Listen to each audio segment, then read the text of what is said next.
تو بتائیں ہم آپ کے لیے کیا کر سکتے ہیں۔ تو بہرحال یہ پھر ڈیسائیڈ کیا گیا، یعنی کہ عدالت نے یہ فیصلہ دیا کہ جو صنم ایڈوکیٹ کا کیس ہے قتل کا، ٹرائل چل رہا ہے اور شاید وہ منتقل بھی ہو گیا ہے ہائی کورٹ میں حیدرآباد میں لڑکانہ سے، تو کہا گیا کہ 6 ماہ میں اس کا ٹرائل کیا جائے، اور اگر 6 ماہ میں ٹرائل مکمل نہیں ہوتا تو اس کے بعد یہی ہے کہ پھر شفقت عمرانی کی جو ضمانت کی بیل یا ضمانت کی جو درخواست ہے وہ فریش درخواست یا اثر نو درخواست جو ہے وہ دائر کی جائے۔ تو یوں اس کی درخواست ضمانت کو مسترد کیا اور معاملے کو ڈسپوز آف کر دیا۔ تو یہ تو عدالت اور کیس سے جڑے ہوا کچھ چیزیں تھیں، لیکن میں آپ کو تھوڑا اس کا بیک گراؤنڈ اور حقیقت بھی یہی ہے کہ یہ سارے قتل کیوں ہوئے کہ نیاب کی بہن صنم قتل ہوئی، اس سے پہلے اس کا بھائی وقار قتل ہوا، اور اس سے پہلے اس کی جو بھابھی ہے تیرا کھوسو وہ قتل ہوئی، اور ایون کہ یہ بھی کہا جا رہا ہے کہ ان کی والدہ کو بھی قتل کیا تھا۔ یہ دراصل انہیریٹنس پراپرٹی کا معاملہ ہے، ڈسپیوٹ ہے جائیداد کا، اور ہوا یہ تھا کہ نیاب کے جو والد ہیں انہوں نے ایک شادی، ان کی 4 شادیاں تھیں، تو باقی جو اولاد ہے وہ اکٹھی ہو کے تو انہوں نے نیاب اور اس کی جو یعنی نیاب کی ماں سے جو بچے تھے ان کو جو ہے وہ ایک ایک کر کے راستے سے ہٹانا شروع کیا، کیونکہ ہزاروں ایکڑ اراضی کا معاملہ تھا جیکب آباد میں بھی، اور خود آپ چلے جائیں بلوچستان نصیر آباد جعفر آباد میں بھی۔ تو اسی وجہ سے پہلے تیرا کھوسو کو جو ہے وہ قتل کیا جاتا ہے، اور ایسا ڈرامہ کیا جاتا ہے اور ایسا کیس کا وقوع بتایا جاتا ہے کہ کاروکاری ہو گئی، اور اس میں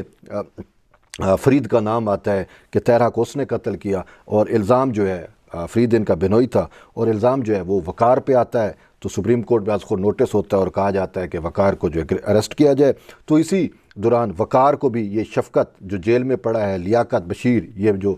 بھائی ہیں، انہوں نے وقار کو جو ہے تھانہ بابا کوٹ والے ایریے میں جا کے اس کو مار دیا، شہید کر دیا، قتل کر دیا۔ آج بھی اس کی جو وہ صرف گاڑی ہے وہ تھانہ بابا کوٹ یہ نصیر آباد میں جو ہے وہ وہاں پہ موجود ہے۔ تو وقار کے قتل کے بعد جو صنم تھی اس کی بہن لا بھی کر رہی تھی، تو اس نے کہا میرے بھائی کو بھی قتل کر دیا، تو اس نے یہ اپنے بھائی کا بدلہ لینے کے لیے پھر سے عدلیہ میں چلی گئی، اور ایون کہ اس نے اپنی پروٹیکشن کی بھی بیل دی ہوئی تھی جیکب آباد میں، اور عدالت کی جانب سے صنم کے لیے سندھ حکومت کو یہ درخواست یہ حکم تھا کہ صنم کو جو ہے وہ پولیس کا پروٹیکشن دیا جائے، اور اس کے باوجود پولیس کے پروٹیکشن کے باوجود صنم جو ہے اس کو ڈنگر محلہ جیکب آباد میں بے دردی سے شفقت لیاقت بشیر نے قتل کر دیا۔ اور پھر اس کے بعد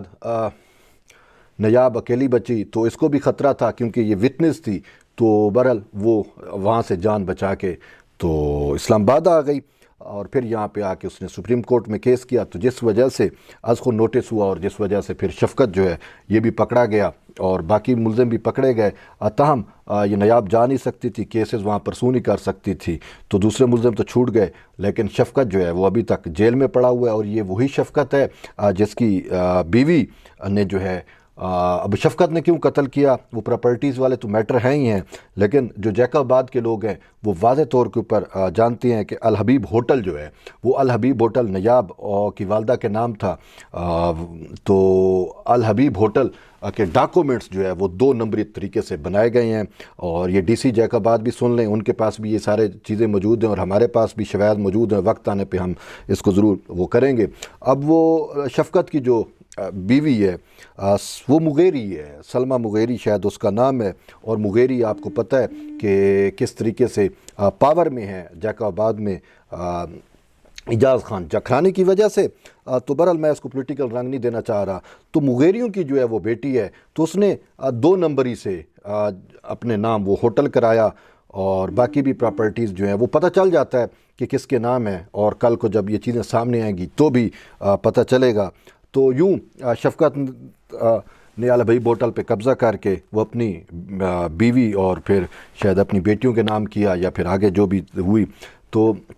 یوں یہ معاملات چلتے رہے۔ تو شفقت جیل میں رہا، اب وہ بیل کے لیے بھی، اب اس کی بیل بھی ریجیکٹ ہوئی ہے، لیکن بات یہ ہے کہ سندھ اور بلوچستان کی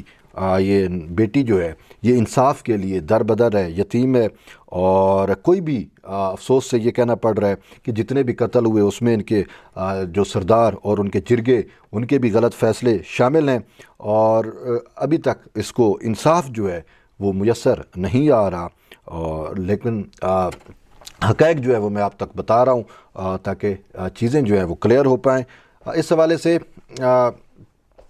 اب اس کی زمینیں ہیں، جو بھی چیزیں اس کو ملیں وہ بھی صحیح طور کے اوپر ابھی تک اس کو قبضہ نہیں دیا جا رہا، اور اس کے ستیلے بھائی جو ہیں وہ